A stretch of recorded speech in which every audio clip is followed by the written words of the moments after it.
Bem-vindos, esse é o Chá de Gestão, compartilhando conhecimentos, habilidades e atitudes comigo, Chafir Rime Filho, administrador e consultor de empresas, e hoje nós vamos falar sobre um assunto bem legal, que é sobre liderança.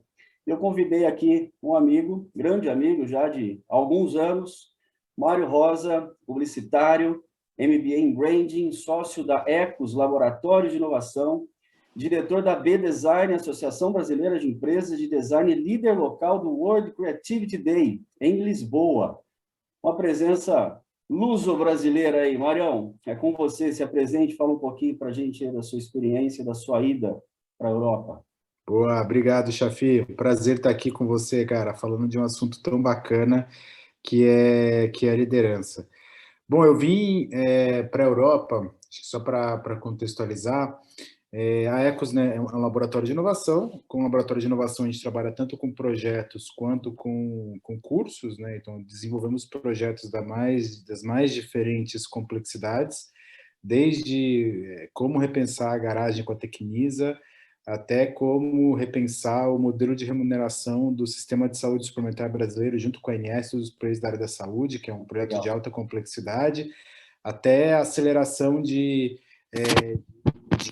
empresas do mercado de notícias, de news, junto com o Google em toda a Ásia Pacífico e agora no Brasil também. Então a gente começou, né, como negócio a crescer bastante no Brasil. Eu tive à frente do Brasil nos últimos 4 anos. Os fundadores hoje moram na Austrália, então a gente tinha Brasil e Austrália, e aí eu brinco que a gente precisava de algum roteador no meio do caminho, porque é muito longe, né?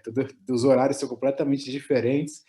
E aí nessa a gente começou uma relação com Portugal, fazendo alguns cursos, estando presente esporadicamente aqui, até que eu tomei a decisão de vir para cá há 1 ano e 8 meses atrás. Então, né, a ideia é justamente a gente formar uma rede global para desafios globais, que os desafios hoje eles já são, né, desafios que vão além barreiras geográficas, né? Então, a ideia é a gente ter isso, times. E o que é interessante, isso foi um movimento pré-pandemia, né? E aí, quando veio a pandemia, aí que a gente desmaterializou como negócio completamente e começou a ter times, É né? isso que eu Nova estava pensando York. aqui, é isso que eu estava pensando aqui, porque a hora que você falou foi antes, né? Quando você foi antes, inclusive, da pandemia, né? Foi antes da Então, pandemia.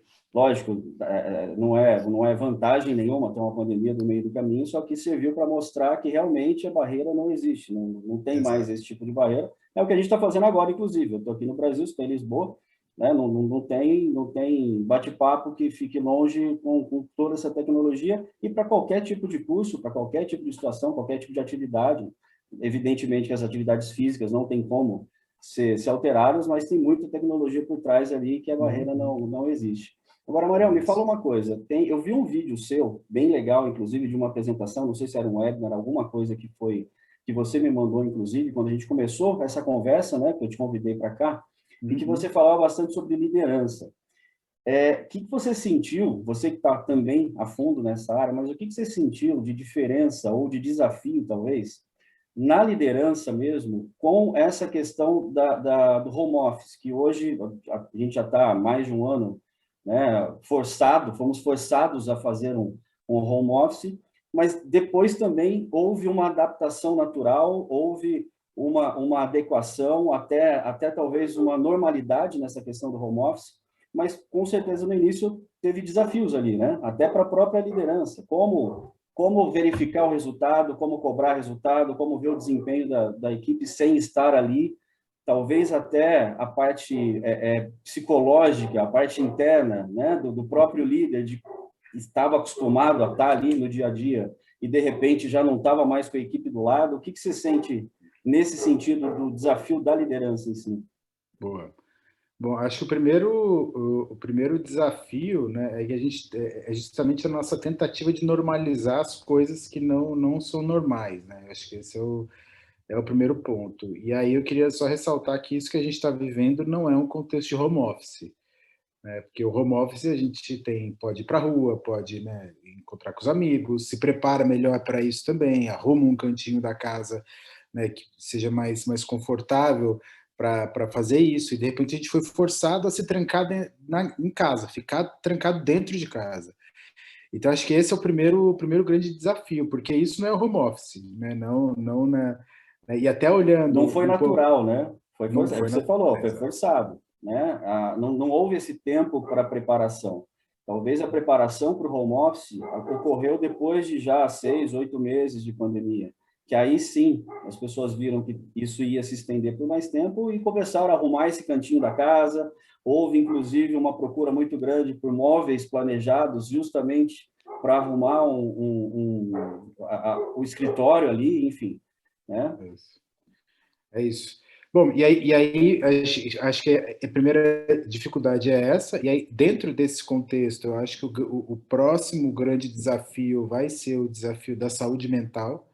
Então, isso a gente já tinha esse desafio dentro das organizações, né? Já era um grande desafio de saúde, de olhar para as pessoas, né? A quantidade de burnouts, de histórias, de depressões que a gente vê acontecendo dentro das organizações. E acho que agora vai ser um desafio ainda maior, posto esse contexto, que não é um contexto, né, tão favorável assim nesse sentido, muito pelo contrário. E aí o segundo ponto relacionado a isso é que, também falando um pouquinho sobre home office, antes de entrar na liderança, né, efetivamente, é que eu pego o exemplo aqui de Portugal. Portugal tá quase que se especializando em ser um grande centro para nômades digitais. Então, o que são os nômades digitais? São as pessoas que trabalham para lugares e elas não necessariamente estão fisicamente nesses lugares, elas conseguem estar em qualquer lugar. Então, você tem hoje redes de hotéis específicas para essas pessoas, onde elas vão, ficam um tempo, tem lá internet de boa qualidade, tem um espaço de coworking, tem, né, uma série de programações para conhecer a cidade. Então, as pessoas elas podem ir para qualquer lugar. E aí, olhando especificamente aqui para Portugal, Portugal é um país, um dos países mais seguros do mundo. Portugal é um contexto, né? Aqui a gente tem um clima bastante favorável, agradável em relação a boa parte da Europa. Então, apesar de ter um inverno aqui que não é tão rigoroso, né, tem também o verão aqui que é bastante quente e é conhecido, né, como um contexto turístico da Europa como um todo. Então, cara, tem muita gente trabalhando para outros países e que vem passar um tempo aqui. E aí um caso legal, por exemplo, como o da Ilha da Madeira, que é uma ilha portuguesa, cara, você tem já um complexo específico para pessoas, para elas irem lá, que é na beira, próximo da praia, tem toda uma programação para as pessoas interagirem, conhecerem pessoas do mundo inteiro, terem um espaço para trabalho, mas terem um espaço para diversão. Então, eu acho que isso, para mim, esse contexto do nomadismo digital, principalmente que Portugal está se preparando para, ele é muito mais próximo de um contexto de home office do que o que a gente está vivendo hoje. Percebe que é completamente diferente? Sim, sim, não, exato, exato. Então esse para mim é o grande desafio, né? E aí quando você coloca no ponto justamente da liderança, cara, a primeira coisa que precisou acontecer, vem uma pandemia, todo mundo vai para casa, cara, e aí isso é muito legal também, que a primeira coisa que precisa fazer é uma mudança de olhar, de pensamento. Porque até então, numa forma geral, né, as lideranças, principalmente dentro de grandes organizações, elas vêm pautadas com uma mentalidade de comando e controle, de hierarquia, de estrutura, não é isso? Então, né, Exatamente, exatamente. de tomada de decisão única. É E o aí, quando top-down. você total top-down, Uhum. total, né, total construção, né, de organograma em pirâmide. Então, Exato, exato. quando você olha para isso, isso só é possível, comando e controle só é possível quando você tem o que comandar e o que controlar e quando está próximo, é quase, né, entrando quase no microgerenciamento. Quando você tem pessoas distribuídas em qualquer lugar, com a possibilidade de estar em qualquer lugar, cara, a lógica de interação, a lógica de construção de time, a lógica de passagem, a lógica de comunicação, ela muda completamente. E aí, por que é tão difícil mudar isso? Porque justamente o que está pautado no nosso mindset hoje é uma estrutura de comando e controle. Por quê? Porque isso já vem, é uma narrativa que já vem sendo pautada na nossa cabeça há muito tempo, em muitos lugares.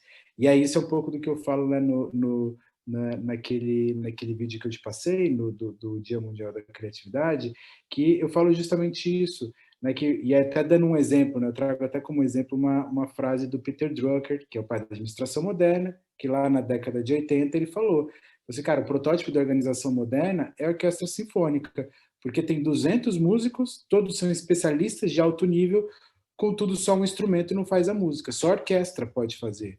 E isso acontece porque todos os músicos têm a mesma partitura e todos tocam uma peça musical de cada vez. E isso, né, e esse modelo de construção de estrutura é um modelo de construção de estrutura que está pautado na nossa cabeça, que está a estrutura que está. Então, se a gente olhar para isso, todo mundo quer ser, dentro, principalmente dentro de grandes organizações, o líder que é o grande maestro. Por quê? É o cara que está lá e consegue colocar todo mundo no mesmo tom, e, né, consegue falar, né, com todo mundo tocar a mesma música, definir a partitura. Só que quando a gente coloca isso, né, olha para esse contexto numa lógica um pouco mais ampla, né, já foi para quem já foi assistir uma orquestra sinfônica, o ambiente é altamente controlado. Então você não pode ter um telefone ligado, você não pode ter, né, a luz está controlada, a temperatura está controlada, o som está controlado. Para quê? Para todo mundo se preparar para ver aquilo que a orquestra está tocando. Agora, se a gente olhar para o mundo que está acontecendo hoje, não é um ambiente controlado, muito pelo contrário, ele é altamente descontrolado e descontrolável. Então, a gente está Totalmente, exatamente. um ambiente altamente complexo, um ambiente de muitas mudanças, de muita ansiedade, de muita, sabe, de muitas coisas interagindo, acontecendo ao mesmo tempo. Então, cara, como é que você quer estruturar um modelo, né, de orquestra sinfônica para uma organização que precisa sobreviver num contexto onde você não tem controle nenhum? Então, aí a gente já tem um primeiro paradoxo, percebe? De controle de gestão. E aí, quando a gente coloca isso também, né, dentro de uma estrutura né, que a gente está olhando, né, de comando e controle, a única pessoa ali, usando ainda a analogia da orquestra sinfônica, a única pessoa que tem a potência criativa é o maestro, porque é ele quem determina como vai ser tocada a partitura. Os músicos ali, eles são só o quê? Eles são muito bons tecnicamente, claro, eles passam muito tempo estudando, eles são realmente muito bons naquilo, mas eles fazem o quê? A rotina de trabalho deles é previsível e repetitiva, porque eles vão tocar com perfeição a partitura. Não existe, o foco da dinâmica é a excelência na execução da orientação do líder. Então não tem espaço para improviso. Nesse caso ainda, Mário, desculpa te cortar e já cortando, mas nesse caso ainda, nesse exemplo, nessa analogia da orquestra que você está falando, que cada músico ele tem o seu papel específico, ele é excelente no que ele faz, porém ele acaba naturalmente sendo limitado àquele instrumento, ele acaba sendo limitado só a fazer aquilo que foi determinado a ele fazer. Quem vai liderar, quem vai determinar a hora que o músico entra, qual é a tonalidade, qual é a altura do instrumento dele, quem vai atravessar quem não vai atravessar quem, a hora que um quarteto, a hora que os metais param para as cordas entrarem e vice-versa, essa visão, o treinamento do líder, ele é essencial. E aí já entra naquela questão que é meio que recorrente, que não adianta você simplesmente ser extremamente eficiente e bom no que você faz, para você conseguir chegar a uma posição de liderança. De repente, o melhor não é aquele, o líder não é aquele que era melhor, excelente naquela posição. Porém, ele tem essa visão ampla para saber quem é o instrumento que vai entrar em qual hora, quem é a pessoa que vai ficar em qual lugar. Né? Uma analogia que eu faço da equipe de remo, né, que tem ali o timoneiro, que além de ficar ditando o ritmo, que é outra coisa, um outro vídeo que eu tenho também, um outro material que vai ser aqui no Chá de Gestão com relação a isso, mas além disso, ele sabe qual posição que vai ficar cada atleta, quem é o atleta que fica para o lado direito, quem é que fica para o lado esquerdo, justamente para o barquinho não ficar rodando ali, né, andando em círculos. Então, essa visão mais ampla, ela é essencial. E aí, dentro dessa visão mais ampla, ainda naquilo que você estava falando, que foi uma situação, né, imposta, uma pandemia que veio e que forçou todo mundo a ficar, é que foi a falta de preparo desse líder para lidar com uma situação dessa. Né? Como você disse, como colocar uma situação que deve ser totalmente controlada em um ambiente totalmente que está descontrolado hoje, né? Esse é o grande desafio. É isso. E aí, acho que tem e num contexto como esse, Chafi, a gente também tem uma, uma obrigação quase, né? A inovação ela deixa de ser um diferencial e ela passa normalidade. Todo mundo precisa inovar para se manter, né, relevante para o contexto que a gente está vivendo hoje. E quando eu olho para isso, né, os processos de inovação, quando eu falo de inovação, ele é justamente o oposto do comando e controle. Por quê? Se eu desenho um plano, naturalmente esse plano que precisa ser seguido, né, como se fosse uma partitura, ele vai falhar. Por quê? Porque ele não está aberto para interagir com aquilo que emerge. Então, as empresas que se adaptam melhor ao contexto, conseguem inovar, elas estão que elas trabalham melhor com aquilo que emerge. Então, elas têm uma agilidade de resposta, elas têm um estado de atenção, né, mais interessante para o contexto que está vivendo. Elas têm pessoas também que funcionam numa lógica um pouco mais ágil, no sentido de captação e interação com aquilo que está emergindo do contexto. Então, a provocação que eu faço aqui é também, mesmo precisando, né, de um contexto onde o líder tem que ser o cara lá que é o timoneiro ou o cara que está dando a ordem ali, cara, para a gente interagir com ambientes de alta complexidade e querer construir algo novo, a gente precisa desconstruir essa lógica, porque senão a gente não vai estar apto a desenvolver coisas que sejam relevantes para o contexto que a gente está vivendo nesse momento, e esse momento é um momento que está em constante mudança, percebe? Então, acho que essa é a provocação que eu faço, porque quando a gente olha até, por exemplo, né, e aí trazendo na analogia musical também, né, que eu falo que a gente precisa desconstruir um pouco essa lógica da orquestra sinfônica, porque ela está presente no nosso mindset, ela está presente na família, né, o pai é o maestro, ela está presente na escola, o professor é o maestro, ela está presente na política, né, o presidente, os ministros, enfim, são os maestros, ela está presente em todas as nossas estruturas. Então, a gente achar novos modelos é muito difícil, porque esse modelo é um modelo que está, de fato, pautado na nossa cabeça já há muito tempo. E E aí, tudo quando isso eu falo que a continua gente... sendo esse modelo piramidal, né? Por isso, continua sendo esse modelo piramidal, exatamente. E aí, quando eu falo que a gente precisa desconstruir um pouco isso e entrar numa lógica de liderança, que seja uma lógica de liderança mais dinâmica, ela tem a ver também com o campo da distribuição da liderança em si. Porque o bom líder hoje, o bom líder que tá focado em inovação, ele não é o cara que dá necessariamente o direcionamento, mas ele é o cara que cria o contexto para que o time possa inovar. Percebe que isso é completamente diferente de mostrar a direção, não, a direção é essa daqui, e temos que fazer isso para lá, e aí Não é todo nada mundo se vira. engessado, né? Não pode ser nada engessado, é assim, aí vira o complexo de Gabriela, né? Eu nasci assim, eu cresci assim, eu vou ser sempre assim, Exatamente. né? Aí entra a Exatamente. parte da criatividade, que você fala muito bem também sobre isso, né? Da criatividade, da autonomia, da interação. Por quê? Porque eu só consigo. Aí qual que é o papel da liderança nesse contexto? Como é que eu crio times que tenham autonomia para fazer essa construção? E aí entrando um pouco mais, né, na lógica do jazz, que o jazz ele trabalha como, né? Principalmente as jam sessions. As jam sessions, elas, eu vi outro dia um músico falando que era o jazz, jam sessions, né? O jam vem do jazz after midnight. Por quê? Porque os músicos eles iam tocar onde eles precisavam tocar e depois eles se encontravam num determinado local depois da meia-noite para tocar aquilo que eles queriam tocar. Então eles subiam no palco, então não tinha uma banda, não tinha uma formação, eles subiam para tocar a partir do improviso. E E aí, onde cara, ficava muito quando melhor, né? que é onde está justamente o campo da inovação, percebe? Quando Uhum. você toca no campo de repetição, o que você faz é justamente repetir o modelo que está sendo tocado. Agora, quando você cria esse campo onde você tem uma liberdade criativa, mas mesmo assim você consegue criar um contexto onde tem interação entre os músicos ali, você começa a puxar os limites e ir para a inovação. Porque se você já assistiu uma jam session muitas vezes são músicos que não se conhecem, eles sobem no palco, e, cara, eles tocam a partir do improviso. Isso é muito legal, porque para quem não está acostumado a ver, ou não está acostumado não é especialista no assunto, você olha uma jam session e você fica se duvidando. Fala assim, pô, será que os caras de fato estão improvisando? Acho Ou que eles eles ensaiaram passaram, ontem, não é possível, né? ou Tá, eles tá passaram a muito, vida tá inteira muito treinando para isso? perfeitinho. É porque a hora que você junta vários gênios, várias pessoas que têm um talento natural ou um talento desenvolvido, enfim, o improviso fica fácil, né? Para eles, para a gente não, é aquilo que você disse. Quem está olhando de fora fala assim, mas peraí, eu acho que os caras ensaiaram, mas para esse pessoal, o improviso fica fácil.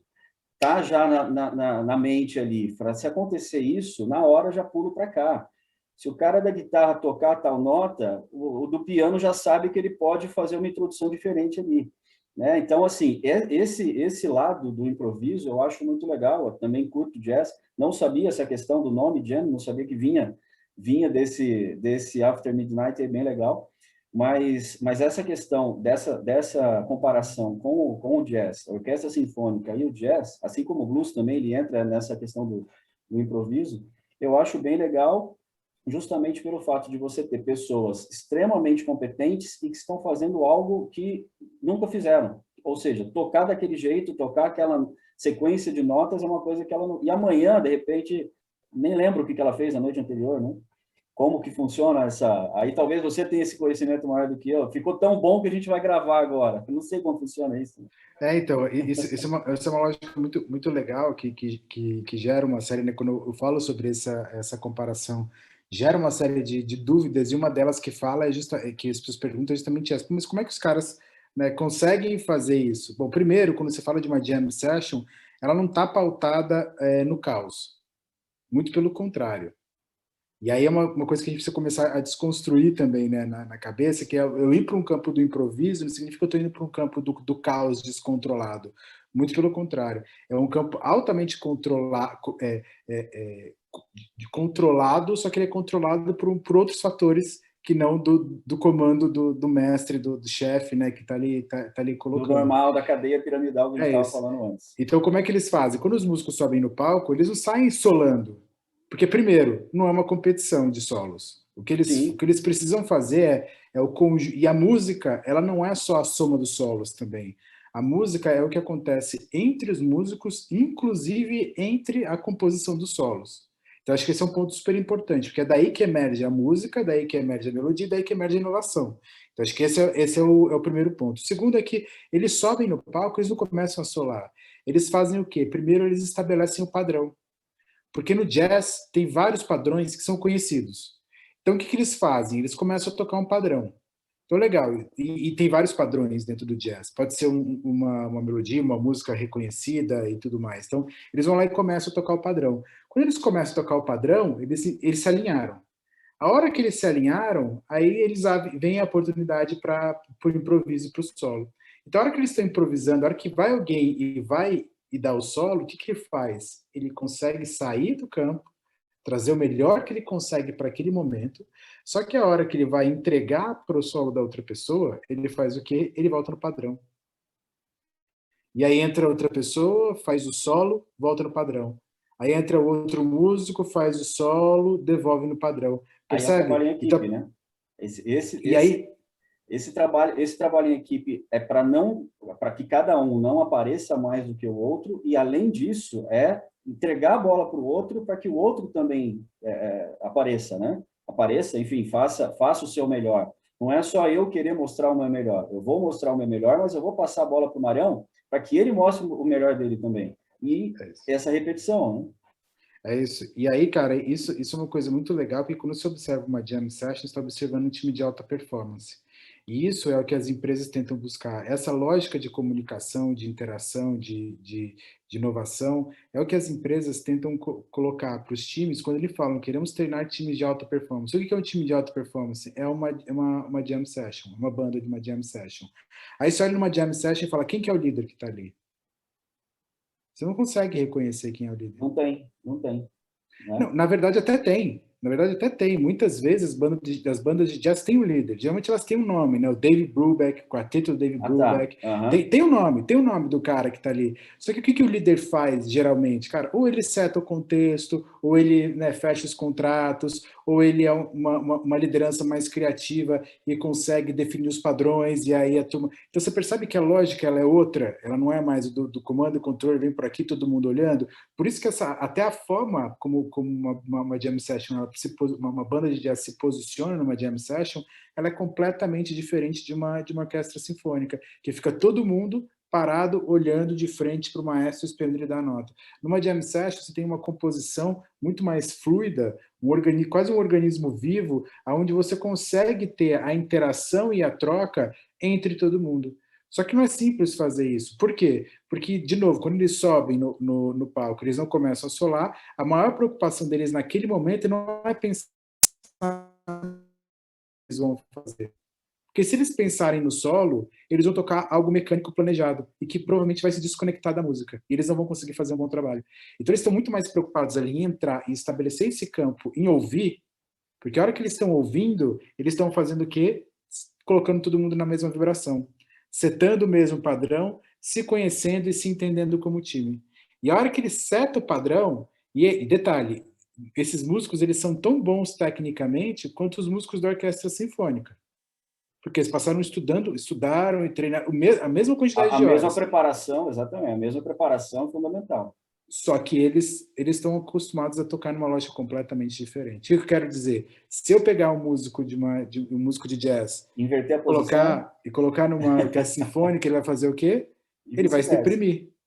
Ele vai tocar, ele sabe ler a partitura, ele vai tocar, ele vai se deprimir. Por quê? Porque a lógica dele é uma lógica muito mais criativa. Agora, se eu pegar um músico de uma orquestra sinfônica e colocar dentro de uma banda de jazz, numa jam session, ele não vai conseguir tocar. Não é porque ele não é competente tecnicamente, muito pelo contrário, ele é muito bom tecnicamente. Só que ele não está acostumado a tocar a partir da improvisação, a partir da colaboração, a partir do improviso. A preparação dele foi outra. Ele tem que esperar o comando de alguém. Aí esse não é aquele cara que pode se tornar um líder. Ele é um excelente, aquele exemplo que eu dei antes, ele é um excelente músico. Só que o da banda de jazz, esse sim pode ser um líder, porque ele tem essa flexibilidade para talvez o de jazz, o da orquestra sinfônica consiga se adaptar melhor ao jazz, justamente por ser algo mais solto, mais livre, mais como hobby, como brincadeira, né? Como diversão vai estar lá. Só que ele não foi treinado para isso. Então é ali que está o ponto, né? Até onde que cada um, qual que é o limite de cada um? Até onde que você pode ir? Até onde você consegue ir? E o líder vai determinar justamente quem vai fazer o quê, a hora que vai fazer o quê. É isso. E assim, cara, como esses caras estão muito treinados, os caras da orquestra sinfônica, a ler a partitura, eles não vão conseguir fazer uma jam session. Eles não vão conseguir fazer. Eles não conseguem, porque vocês estão focados naquilo. E a mesma coisa acontece nas organizações. Geralmente a gente faz o quê? Queremos um ambiente mais criativo, queremos colocar mais inovação aqui e tal, não sei o quê. Em vez de eu mudar a estrutura, eu faço o quê? Eu contrato uma pessoa. Eu trago um cara de uma agência, trago um cara de uma startup, trago um cara de algum lugar para entrar na estrutura. E ele sozinho, ele não vai conseguir movimentar a estrutura. Então, o que ele faz? Ele se deprime. Aí você contrata o cara. Eu contratei o cara do jazz para colocar na orquestra sinfônica. Aí o que ele vai fazer? Ele vai se deprimir, não vai conseguir ter toda a sua potência criativa, não vai conseguir dar o seu melhor, não vai conseguir criar coisas, não vai conseguir colaborar, que é a lógica de funcionamento dele. Então, a mesma coisa ao contrário também. Muitas startups e tal pegam pessoas de dentro de estruturas e organizações que estão acostumados a uma lógica de construção que não está... Então, percebe qual que é o papel do líder? Por isso que o contexto, ele é fundamental. A criação desse contexto, ele é fundamental. E como é que eu crio? E aí, detalhe, tá? Quando a gente fala de jazz também, falando de times de alta performance e entrando um pouco mais na liderança, cara, primeiro, os caras exercem um contexto de confiança que é de alto nível. Por quê? Porque eles estão arriscando. E eu só consigo arriscar se eu sei que eu não vou ser julgado naquele contexto. Então, você sabe que você tem uma retaguarda também, né? Você sabe que a sua defesa ali, ela tá boa. Não adianta só o ataque para frente, mas você tem que garantir que a defesa tá boa também. Nesse caso que você está falando de arriscar. Ninguém vai arriscar sozinho. Sabe que tem um background ali por trás que está dando todo o apoio. Mas eu acho que é menos sobre background e mais sobre integridade. O que eu quero dizer com isso? É menos sobre eu entender que tem, se eu fizer alguma falha, alguém vai ali, porque acho que é menos sobre isso e mais sobre, cara, eu consigo aqui ter um espaço onde eu posso experimentar, exercer a minha criatividade e que não importa o que aconteça, eu não vou ser julgado por isso.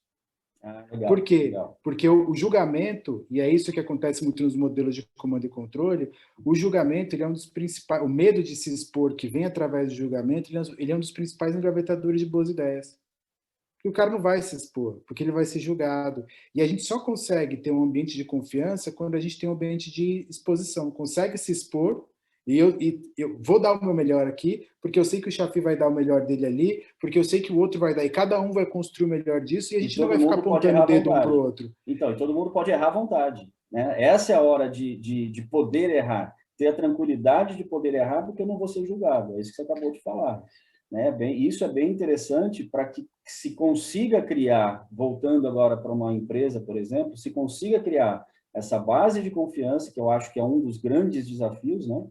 Consiga se criar essa base de confiança para que cada um, dentro da sua área específica, possa ter uma liberdade de criação, sem que tanto o pessoal acima, tanto o pessoal abaixo, ou dos outros setores, tenham qualquer tipo de crítica. Não interessa se vai dar certo ou se não vai dar certo. Eu acho que o mais importante é justamente ter a liberdade de criação para que se chegue em algum lugar, para que não fique uma empresa estagnada. Aí a gente está falando de um mais do mesmo, né? Fazendo sempre mais do mesmo, e que não vai chegar a lugar nenhum.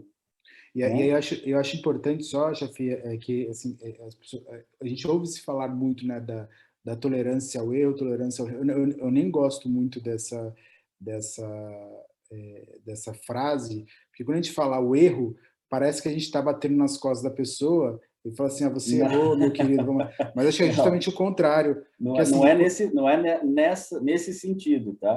Mas vai lá. Não, eu entendi o que você falou, só colocando um ponto contextualizando importante. melhor. Só colocar um ponto importante nisso, porque quando você entra numa lógica do jazz, que é a lógica do design também, nesse sentido, o erro, se você errou, perdeu muito dinheiro, cara, você fez coisa errada mesmo e vai ter as consequências relacionadas a isso mesmo. Não é? Mas quando você acelera o processo de experimentação, e não gosto de falar de erro, mas de experimentação, e que isso vira uma lógica de aprendizagem, você não tem um erro, porque você tem um aprendizado.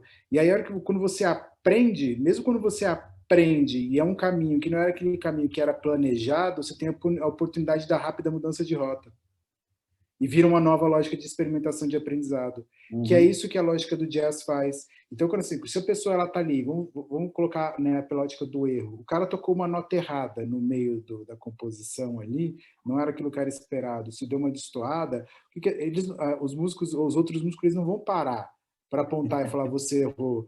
Eles vão, muito pelo contrário, eles vão olhar isso, né? Porque qual é o papel da banda? É fazer a base para enaltecer o solo do cara. Se o cara está solando, em algum momento ele fez alguma coisa que configure necessariamente um erro, ele faz o que? A banda vai fazer o quê? Provavelmente ela vai se reorganizar para olhar aquilo como um campo de oportunidade e transformar aquilo numa lógica de oportunidade. É o que eu quero dizer. Se toca um celular numa orquestra sinfônica, a música acaba. Para. Se toca um celular enquanto uma banda de jazz está ouvindo, e eu já ouvi relatos disso acontecendo mesmo, muitas vezes eles até brincam. Eles pegam o toque do celular e incluem na música. Para quê? Para ter uma troca. Então, você percebe, é uma troca muito mais interativa e tem um campo de experimentação que ele é muito rápido. Então, se eu experimento, eu aprendo, eu faço um novo experimento e aprendo, faço um novo experimento e aprendo, faço um novo experimento e aprendo. É basicamente e assim a lógica do interagindo. Scrum, né? Uma das técnicas, né, da lógica do Scrum é justamente essa.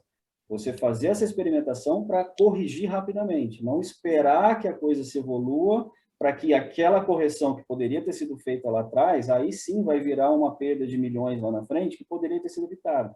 Então, fez alguma coisa, ajusta a rota. Fez outra coisa, ajusta a rota. São os quick wins também que vão tendo ali no meio do caminho. Perfeito. Não é isso? É isso aí. Não, legal. E aí, de novo, eu volto no campo, né? Que não basta só a gente ter as ferramentas ideais. A gente tem o contexto ideal para isso acontecer, que está diretamente ligado com o quê? Com o contexto da segurança psicológica do time. E aí tem uma pesquisa muito legal que foi feita pelo Google, que eles fizeram uma pesquisa interna, uma pesquisa grande, porque eles queriam entender como é que os times de alta performance, os times que tinham mais sucesso, como é que eles funcionavam. E aí o palpite deles era que os times de maior sucesso eram aqueles que tinham as pessoas mais qualificadas. E quando eles fizeram a pesquisa, eles viram que não era isso. Porque a primeira impressão seria essa, né? O time que tem a melhor qualificação, as pessoas mais qualificadas vai ter automaticamente. Vão fazer os melhores times. Isso. E na verdade não foi isso. Esse palpite deles não foi. Que o que eles perceberam, né, e aí por ordem de importância, que o primeiro ponto que eles viram que os times de maior sucesso eles tinham eram um contexto e um ambiente de segurança psicológica. O que significa segurança psicológica? Eu posso correr risco nessa equipe sem me sentir inseguro ou envergonhado?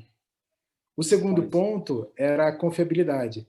Posso contar, confiar no outro, para que todo mundo vai realizar a sua melhor experiência com alta qualidade e no prazo que a gente combinou? E o terceiro ponto era estrutura e clareza. As metas, as funções, os planos, né, os valores são claros. Porque a hora que eu tenho os valores definidos, tenho o padrão, tenho um ambiente de confiança e de segurança psicológica, eu tenho autonomia para inovar, tenho autonomia para fazer e sei até onde eu posso ir, porque eu estou balizado por valores. E olha que interessante isso que você acabou de falar, mano. Esses 3 pontos que você falou são exatamente os 3 pontos que nós aqui da equipe da agência de gestão, nós nos baseamos sempre, que é rotinas, processos e pessoas. Ou seja, você tem o padrão, você tem o processo para aquilo funcionar, e você tem as pessoas com essa garantia, com essa segurança de que elas podem dar o melhor de si, elas podem se arriscar, elas têm essa liberdade de criação, aí a coisa não tem como dar errado, né? Ou pode, claro, dar errado, só que você já está blindando muito mais esse resultado, né? Você já está garantindo que esse resultado seja atingido, como seja numa velocidade maior, ou mais rápido, ou mais efetivo, enfim. Mas são os 3 pilares que a gente tem hoje já na empresa, que a gente pratica, inclusive. É bem legal, Boa. não foi nada combinado, né? Mas acabou sendo, tendo essa relação. E essa questão do time, que você colocou, né, das empresas, com essa analogia, né, dos times com as empresas, e nem sempre o que tem as melhores cabeças ali vão ter um time melhor, né? A diferença entre você ter pessoas extremamente qualificadas, mas que não conseguem formar um time. Esse também é o papel da liderança. Como fazer com que essa diferença, porque muitas vezes você está lidando com ego, você está lidando com cabeças extraordinárias, só que para o trabalho em conjunto já podem não funcionar tão bem. E aí o papel da liderança nesse ponto é fundamental, porque a liderança vai estar lidando com pessoas muito mais capacitadas, né? O Chafi, como líder, pode estar lidando com funcionários muito mais capacitados do que eu, tá? Só que eu, Sim. como líder, eu tenho que saber lidar com isso, eu tenho que saber fazer como que duas cabeças super qualificadas consigam trabalhar junto. Esse faz parte também da inteligência emocional que a gente estava falando agora há pouco também, né? Cara, na verdade, isso que eu estava chamando de criar o contexto para que a inovação possa acontecer, criar o contexto para que tenha segurança psicológica, criar o contexto para que exista confiabilidade. Para mim, esse é o papel principal do líder. O resto são, são, Consequências. ou são consequências, ou são papéis secundários, mas para mim esse é o papel fundamental. Porque pensa bem, tem um camarada que chama de camarada, mas eu nem conheço o cara. Ele chama Frederic Laloux. E ele é um Seu autor amigo do Frederic. meu amigo Fred. O Frederic Laloux, ele é autor de um livro que chama Reinventing Organizations. E ele passou muito tempo estudando justamente organizações que trabalhavam numa outra lógica de cultura organizacional, que elas eram pautadas numa lógica muito mais distribuída, onde a tomada de decisão é diferente, onde as conversas são diferentes, né, onde, né, a interação era diferente. E aí ele fala justamente isso, que ele falou o seguinte: quando a gente vai para uma organização, normalmente, né, a gente aprende que a gente precisa vestir a máscara do trabalho. A gente sempre brinca, né? Tô vestindo aqui agora a minha máscara do trabalho, né? Só que o que significa vestir a máscara do trabalho ou a roupa do trabalho, né? Ou ir para o trabalho, pôr a minha máscara de trabalho? É que, cara, de uma forma geral, né, a gente tem né, o ego, que é a parte que aparece, né, o querer ser mais, mostrar inteligente, querer aparecer bonito, ter a melhor fala, ter as melhores ideias, né, ser o mais desejado, né, ser o mais solicitado. E a gente tem a parte profunda. A parte profunda é aquela que faz as questões mais difíceis. Por exemplo, na pandemia, né, as pessoas elas estão bem mesmo? Não sei. Aquilo que a gente está fazendo como negócio é parte da solução de sustentabilidade para o mundo ou é parte do problema? Então, a gente trabalha para organizações que fazem mal para o planeta. E será que a gente está se questionando isso? Então, o que a gente aprende? Que a máscara do trabalho, na verdade, ela é uma máscara que coloca, a gente aprende que no trabalho o que vale mais é o ego. Então, a nossa máscara já esconde a nossa parte profunda. Só que, por outro lado, a gente também tem uma série de valores, e aí valores são reconhecidos como masculinos e femininos. Não é uma questão de gênero aqui, tá? Mas de valores, onde os valores masculinos eles têm mais a ver com a objetividade, com a assertividade, com a agressividade, com a competição, e eu tenho valores femininos que são mais ligados a carinho, a nutrição, a empatia, a colaboração. E aí o que eu aprendo? Que rapidamente, dentro dos contextos organizacionais, eu só exercito os meus valores masculinos. Por quê? Cara, porque as empresas medem as pessoas individualmente, você coloca a curva forçada. O ambiente força isso, né? O próprio ambiente organizacional, ele já te leva a esse tipo de ação, de O atitude. ambiente, a estrutura de bonificação, a estrutura de análise de performance. Então, cara, muitas empresas fazem curva forçada, que é isso. Eu pego todos os meus funcionários, os 3 primeiros ganham promoção, os 3 últimos vão mandado embora e coloca a gente aqui. Só que chega um momento que todo mundo começa a ter um nível de conhecimento técnico tão alto que às vezes a competição ali é por muito... Então, quando você estabelece um ambiente de extrema competição nesse sentido, você vai justamente o oposto daquilo que é o contexto para se criar colaboração. Porque o cara fala assim, o quê? Vou colaborar com esse cara aqui, ele vai puxar minha meta para trás. Ele vai me colocar. Então, a gente aprende que essa máscara do trabalho, ela leva a gente para uma lógica de ego e de valores que são masculinos, que é só competitividade, agressividade. Só que a gente também tem uma série de outros fatores, que é o quê? É a nossa parte emocional, é a nossa parte intuitiva, é a nossa parte espiritual, e aí tem o racional. Só que, cara, vai falar, né? Tem uma intuição que pode ser um bom caminho. Não fala isso. Não, não tem essa possibilidade, Vou né? trazer um lado emocional, não, vou trazer um lado espiritual, não existe. Então a gente também fala o quê? Do lado racional. Então, de toda a nossa integridade, quando a gente fala de integridade, né, exercer um campo para colocar, para que as pessoas possam, né, exercer a sua integridade, significa o quê? Ter que desconstruir todas essas barreiras, porque no final do dia a gente usa uma parte tão pequena da gente, que é o egóico, que é o dos valores masculinos e que é só a parte racional, que a gente não consegue dar o nosso melhor, porque a gente vai estar só um pedacinho. Então, quando a gente fala assim, precisamos ser criativos, eu estou usando só um pedacinho da minha criatividade, eu estou usando só um pedacinho da minha potência para construir as coisas. Então, qual que é o papel do líder aqui? Para conseguir criar um contexto de segurança psicológica, de confiabilidade, eu preciso fazer o quê? Desconstruir essas barreiras para que, de fato, as pessoas possam exercer a sua integridade. Cara, e essa é a parte mais difícil da liderança.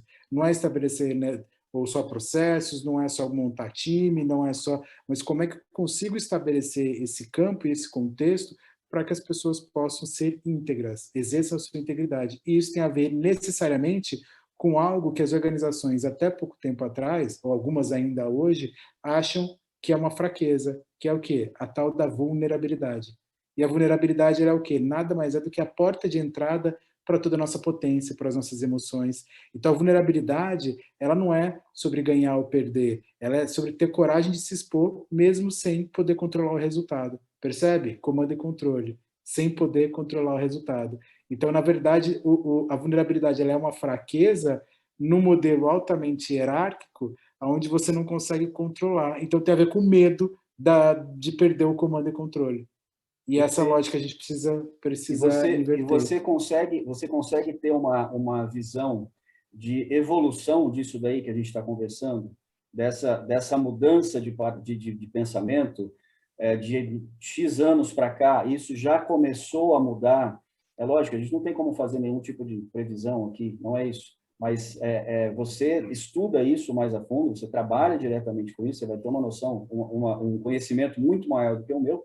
Só que eu percebo que isso começou, em algum momento já começou a ter esse tipo de pensamento dentro das empresas. Não sei se é por uma geração que está começando agora, uma geração que já veio com esse pensamento já criado e agora que está chegando na fase de liderança, já consegue colocar isso mais em prática, já vem com uma cabeça diferente daquelas gerações anteriores, então pode ser uma série de fatores também que estão influenciando isso. Mas você consegue ver essa evolução já dentro das empresas com esse tipo de pensamento? Muito menos do que a gente precisa, mas Sim, sim. sem dúvida. Mas já é um Porque começo. eu posso separar até em diferentes grupos. Um, de fato, que são empresas inovadoras que estão puxando, né, a lógica para um outro caminho. que aí são pouquíssimas, são poucas empresas que estão, e outro grupo, né, é das empresas que estão sendo forçadas a passar por essa movimentação. É uma questão também, né, de mercado e de competitividade, é isso. Porque o mercado ele é pautado muitas vezes por isso. Então você entra, Não, por exemplo, alguns dos só que aí fatores. essas que são forçadas, ela não está nos valores da empresa, né? Nesse caso que você falou, ela está sendo forçada, seja por uma questão comercial, seja por uma questão de mercado, qualquer coisa parecida. Só que não necessariamente vai ter esse aspecto, esse fundamento nos valores da empresa. Ela está fazendo porque virou moda, porque todo mundo está querendo consumir produtos mais sustentáveis ou algo nesse sentido. Seria mais ou menos isso? Eu acho que tem isso também, mas quando eu falo forçado, né, imagina o seguinte contexto. Eu tenho uma organização e aí boa parte das grandes organizações elas passam por isso. Qual é um dos milhares de grandes desafios de uma grande organização? Retenção de novos talentos. Esses Uhum. caras, bicho, muito tempo eles foram pautados pela questão da segurança de construir uma carreira dentro de uma organização. Você vem cá, você constrói uma carreira. Cara, isso já não é mais um diferencial. Ficar 30, 40 anos na mesma empresa e Isso, se aposentar lá. Começar lá e se aposentar lá. você pega uma galera mais jovem hoje, e eu nem sou tão jovem assim, e eu faço parte desse contexto, cara, as pessoas se deprimem dentro de uma grande organização, sem a flexibilidade, sem a potência criativa, sem a. Então, cara, como a empresa olha para isso e fala, não consigo reter novos talentos, o que eu preciso fazer? Ou você muda, Uhum. ou você vai ficar obsoleto. O problema não é do Então, talento, percebe? é o problema da empresa. Claro, mas essa é sempre a lógica de É. funcionamento das empresas. Por Qual que que que é o ninguém pro... para? Por que que eu sempre perco talentos? Olha, o problema não são os talentos, o problema é você, qual é a É sua isso, empresa, né? Os é valores da sua isso. empresa. Ô, Jafi, vamos lá. Quais são os problemas que as empresas têm hoje? Cara, aumentar o market share, aumentar a eficiência, aumentar o faturamento, aumentar Reduzir custo, reduzir custo. Tudo isso é problema de quem? gestão. Da Agora, empresa. então, É da gestão da empre- Isso, empresa. isso não é Gestão nem da problema empresa. das pessoas que estão do lado de fora, Uhum. por isso que eles não conseguem mais fazer Sim, produtos relevantes, porque em vez de ele pensar o que eu posso construir para melhorar o mundo, não, eles falam o que eu posso diminuir na minha eficiência, aumentar no meu custo, é muito focado para dentro. Então você uhum. cria um abismo entre o mundo que está acontecendo do lado de fora, e a hora que você cria esse abismo, você desconecta de uma coisa que é entregar coisas relevantes. Quando você para de entregar coisas relevantes, você perde uma composição de propósito, que aí tem todo o envolvimento, né, com as novas gerações, do que está acontecendo, de Isso. fazer coisas mais Por relevantes. isso a minha pergunta, se tem, e que eu acredito que tem, uma relação direta com essas novas gerações, que já vem com esse pensamento mais externo, e não só dentro ali da empresa, como esse exemplo que você acabou de falar. Vamos só reduzir custo, vamos aumentar nossa produtividade, vamos aumentar o nosso faturamento. É evidente que isso tudo é importante para a sobrevivência da empresa, inclusive, senão ela não sobrevive, né? Porém, não é apenas isso. De repente, isso acaba sendo consequência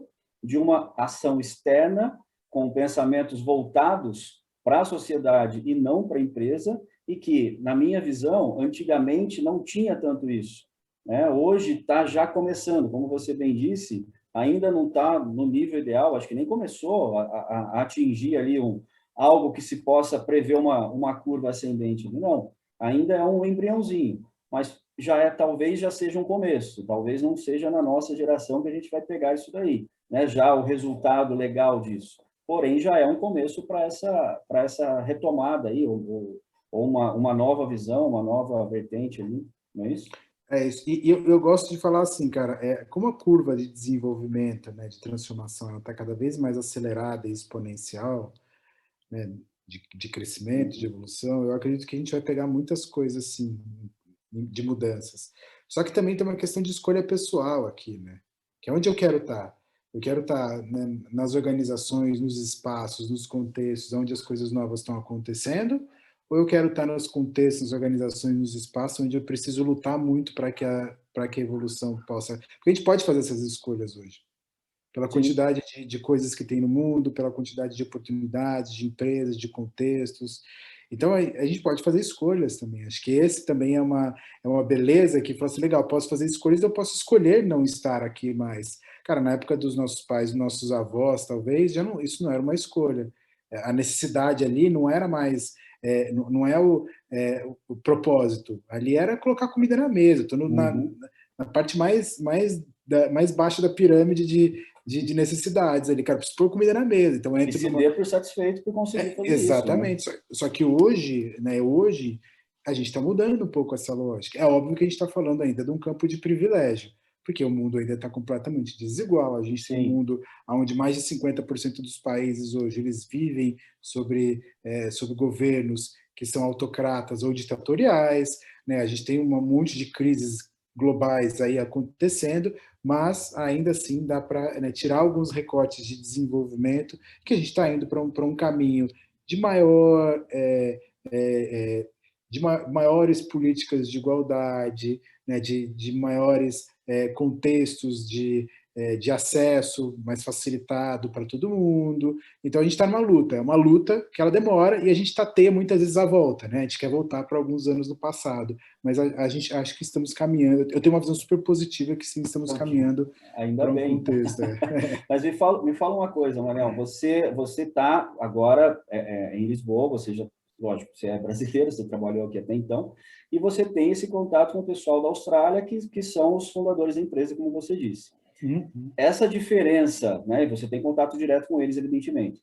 Você consegue ver essa diferença entre cultura de aceitação disso tudo que a gente está falando de agora, em relação à liderança, novos tipos de liderança, novas visões? Você consegue ver uma diferença muito expressiva entre aqui, não só brasileiros, mas talvez até pelo perfil latino, o europeu e o australiano, que é totalmente diferente, né? As culturas são totalmente diferentes, mas nesse ponto específico você consegue enxergar algo mais expressivo nessas diferenças? Cara, sim. E aí eu vou dar para você um exemplo que é muito legal, que está acontecendo aqui em Portugal nesse exato momento. Eu falo assim, Portugal é muito legal, porque ao mesmo tempo parece que a gente está vivendo alguns anos-luz à frente do Brasil em determinados contextos, só que outros parece que a gente está vivendo alguns anos-luz para trás. Tá? Então a gente vive, acho que isso é muito a cara de Portugal, assim, a gente tem uma composição bastante interessante de tradicionalismo, né, de cultura arraigada, mas de coisas novas efervescendo, porque é um dos países mais abertos do mundo hoje. Né? Então você tem pessoas vindo para cá e eles estão, isso comecei lá no começo da nossa conversa, né? Nomadismo digital. Cara, as pessoas aqui, você anda na rua, as pessoas aqui tem lugares onde você vai que o português já não é mais, não é uma língua, é a segunda língua, já não é mais a primeira. Porque, cara, tem Já gente. virou um país, na verdade, que virou o centro, né? Você tem gente do mundo inteiro, é isso que você está falando, você tem gente do mundo inteiro e que o que você menos ouve é o português.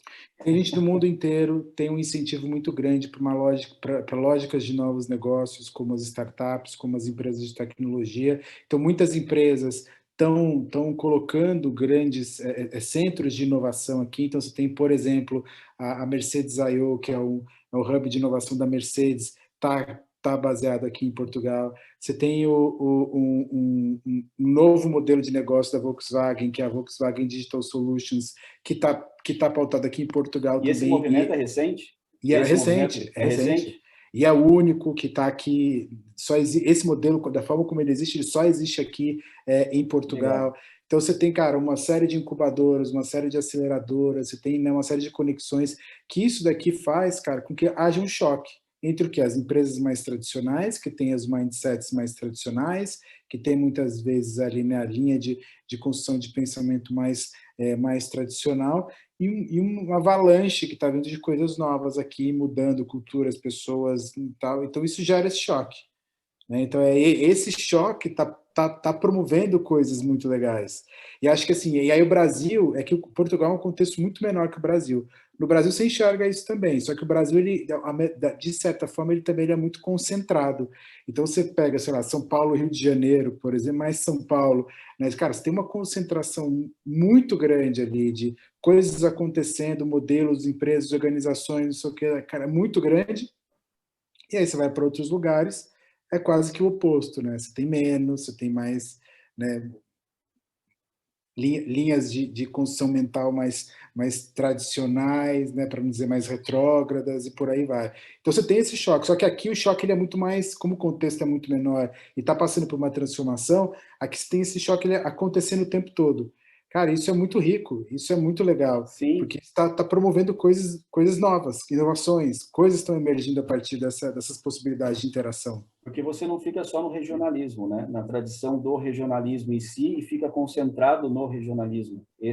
Justamente esse choque é que vai gerar o crescimento, e você está falando, no caso do Brasil, a gente poderia ter um choque interno aqui, seriam culturas regionais, né, que seria, já existe, evidentemente, mas aí é uma questão mundial, né? Como esses exemplos que você disse, são empresas não portuguesas que estão apostando em Portugal para isso. Isso é muito interessante, justamente para esse crescimento, né? E essa questão das diferenças em si, você está vendo em loco aí agora, né? Você está vendo já esse processo já emergindo e pelo jeito vai ser de uma maneira muito rápida, né?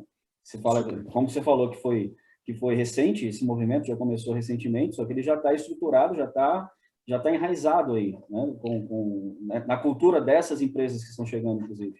Exato. Isso está provocando um caldeirão muito interessante aqui de possibilidades.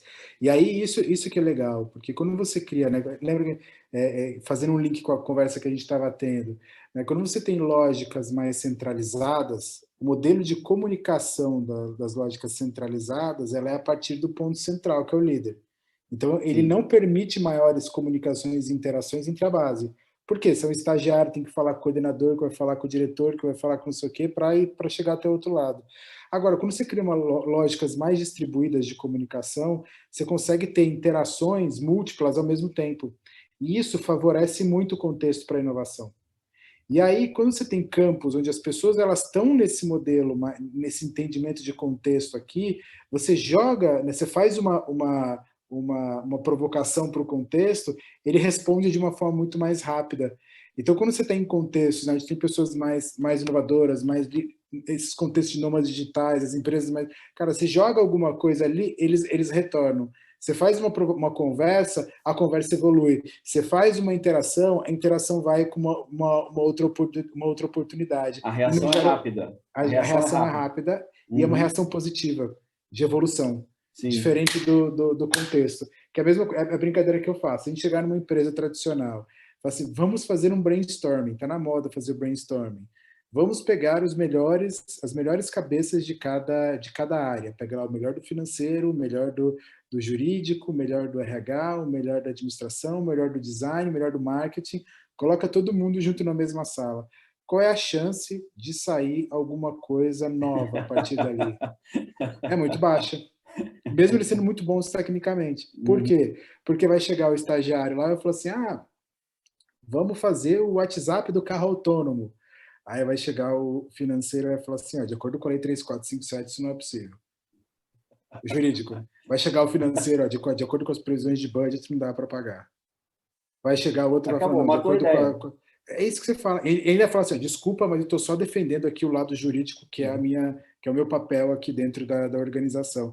Então, ao invés das pessoas estarem abertas para a construção do novo, elas estão fechadas e não estão nem aptas a interagir. Então, mesmo dentro das organizações, que organizações diferentes têm culturas diferentes. Então, você vai numa Coca-Cola, é diferente da cultura da Nestlé, que é diferente da cultura da Klabin, que é diferente da cultura do Google. Só que mesmo organizações que têm uma cultura própria, dentro de cada área específica, você tem também uma linguagem própria, que é o techniquez de cada área. Então você vai falar com o maluco da engenharia, o cara vai falar assim, não, porque o SQL, SQN, não sei o que, tá... Cara, ninguém entende. Então quando você não tem uma Traduz, por mesma... favor. É isso. Então se você não tem nenhuma mesma linguagem, como é que você quer promover um ambiente de colaboração? Percebe? Por isso que o trabalho da liderança ele é tão difícil, porque primeiro tem que ter um alinhamento de linguagem, depois tem que ter uma interação de time, depois tem que criar esse contexto para que as pessoas possam confiar umas nas outras, esse contexto de segurança psicológica, para que a inovação possa acontecer, para que a colaboração e a autonomia possa acontecer de uma forma nova, e aí depois isso vai gerando novas coisas. Então, E cara, aí é já muito... volta naquele exemplo do jazz que você falou, que no começo todo mundo começa a se equalizar para estar todo mundo no mesmo tom ali, e aí sim começar a brincadeira de cada um deles, fazer o seu solo, entregar para o outro já, enfim. E essa interação, nesse exemplo do brainstorming, bem interessante, e para que ninguém apareça mais do que o outro. Tem uma analogia aqui que eu sempre faço, Marão. O pessoal daqui dos meus colegas aqui, muitas vezes eles até brincam que eu sempre faço essa mesma analogia, mas é que ela serve para várias coisas, e nesse caso principalmente, tá? Eu estava vendo, já há alguns anos, uma entrevista de um músico, não vou lembrar o nome nem qual banda que era, mas era sobre as bandas dos anos 80 que não existem mais. Então, fizeram muito sucesso nos anos 80 e que não existem mais hoje. E estava entrevistando um baterista de uma dessas bandas. E aí, em determinado momento, o repórter pergunta para ele, mas vem cá, por que as bandas acabam? Aí ele fala, olha, e o cara era baterista, ele falou, olha, principalmente porque o vocalista, ele acha que ele é compositor e se mete lá a escrever algumas músicas e querer impor que a banda grave essas músicas. O guitarrista, ele acha que ele é cantor, e aí ele quer também aparecer mais e cantar algumas músicas. O baixista, ele acha que ele é guitarrista, e aí ele vai querer também fazer um solo ali no meio do show, querendo aparecer mais do que os outros. E o baterista, ele acha que é músico. E morreu por aí. E aí, assim, trazendo na analogia, em cima disso que você está falando, para uma empresa, e bate exatamente com isso, quando ninguém se entende, cada um está querendo fazer o seu, sem se preocupar com o time, com a equipe, a banda não vai funcionar, a banda vai acabar, a empresa não vai dar certo. Esse brainstorming que você falou, são várias cabeças, as principais cabeças de cada área, não vão conseguir se entender justamente porque cada um vai estar vendo somente o seu lado, não vai estar vendo o conjunto, não vai estar vendo o todo ali, né? Mas com certeza ainda vou fazer essa analogia várias vezes, mas ela funciona para esse tipo de coisa, né? Porque realmente é algo que e o próprio baterista falando, não, o baterista acha que é música, que existe essa brincadeira, inclusive, né? Mas é uma analogia que funciona para várias situações e principalmente nessa da empresa também. Tá, Marião? Nosso tempo já está estourado, se deixar, acho que a gente fica aqui por mais 1h30 tranquilamente. Eu quero te agradecer demais e já fazer o convite para uma próxima, para a gente voltar com assuntos ligados à gestão, ligados ou liderança, ou qualquer outro assunto pertinente à gestão empresarial. Tá? Queria lembrar também que o Chá de Gestão ele fica disponível através das redes sociais da Agência de Gestão, do canal do YouTube da Agência de Gestão, e também pelo Spotify, né, em formato de podcast, aí sim é pelo nome do programa, que é Chá de Gestão. Marião, te agradeço demais, tá, pela sua presença, por ter aceitado o convite. Se quiser deixar o seu contato, suas redes sociais ali, como que o pessoal te acha, e um último recado aí. Boa. Boa, antes de deixar minhas redes sociais, chefe, eu vou fechar aqui só falando uma rápida história do jazz. Fique à vontade, o espaço é seu. Tem enfim, um dos maiores jazzistas aí de todos os tempos é um camarada chamado Miles Davis. Camarada, também não conhecia. Também nosso amigo Miles. A gente nem vivemos na mesma época. Nem contemporâneos. Mas tem o Miles Davis, que ele é reconhecido como um dos maiores jazzistas de todos os tempos. E dentro, né, da produção do Miles, tem um álbum que chama Kind of Blue. Esse álbum ele é reconhecido por muitos especialistas como o maior álbum de jazz de todos os tempos. Cara, e fazer o maior álbum de jazz de todos os tempos não é uma coisa fácil, certo? É o máximo da inovação dentro do contexto que conseguiu ser feito ali, vamos dizer assim. E aí o que eu queria dizer aqui é o seguinte, quando ele gravou esse Kind of... E o Miles Davis, ele era reconhecidamente também um cara que puxava muito esse campo da experimentação e da improvisação. Quando ele foi gravar esse álbum, o que ele fez? Ele ligou para a banda e ele não falou que ia gravar um álbum. Ele falou que ia tocar. E aí combinou um horário e tal, não sei o que, e foi todo mundo lá para o estúdio. A hora que chegou todo mundo no estúdio, era uma gravação. Só que eles não sabiam que ia ser uma gravação. E aí era só que legal. Todas as músicas do álbum, exceto uma, foram gravadas num take só. Ou seja, Uau. Os caras entraram e improvisaram do começo ao fim e não precisaram regravar todas as músicas, exceto uma. E assim eles fizeram o maior álbum de jazz de todos os tempos. E aí o que eu queria deixar de provocação aqui é, o que a gente quer com a nossa organização? É que a gente de fato consiga produzir o maior álbum de todos os tempos, fazer coisas relevantes para o contexto, que mudam de fato o contexto, que trazem coisas novas, que trazem elementos relevantes para o mundo que a gente está vivendo, ou a gente quer uma lógica de ficar reproduzindo o CD de músicas que já foram tocadas por outras pessoas? E quando eu olho para isso, a lógica da reprodução dos CDs, né, eu estou olhando para uma lógica industrial, que é uma lógica altamente centralizada, que é um modelo de liderança altamente centralizado, que é quase usando a mesma analogia do maestro. Ou a gente quer construir um contexto para que, de fato, as pessoas, os times possam ser de alta performance, mas alta performance dentro de um campo de autonomia, de possibilidades criativas, que, de fato, promovam a inovação e levem a gente para outro lugar. Perfeito. Então, é com essa provocação que eu deixo aqui. E aí, para quem quiser saber um pouco mais de mim, conversar um pouco mais, pode me adicionar no LinkedIn, procurar com LinkedIn/Mário J. Rosa, ou também me mandar um e-mail no mariorosa@ecos.cc. mariorosa@ecos.cc. E, Chafi, prazer sempre Maravilha. encontrar contigo e conversar sobre coisas boas. Não, Marião, vamos fazer isso outras vezes, com certeza. Novamente agradeço a sua colaboração. Foi muito rico, inclusive, o nosso papo aqui. Tá? Como eu disse, se deixar, a gente iria por mais uma hora tranquilamente. Tá legal? A gente se vê uma próxima. Tchau, tchau. Até. Valeu. Valeu, meu querido. Abraço. Tchau, tchau.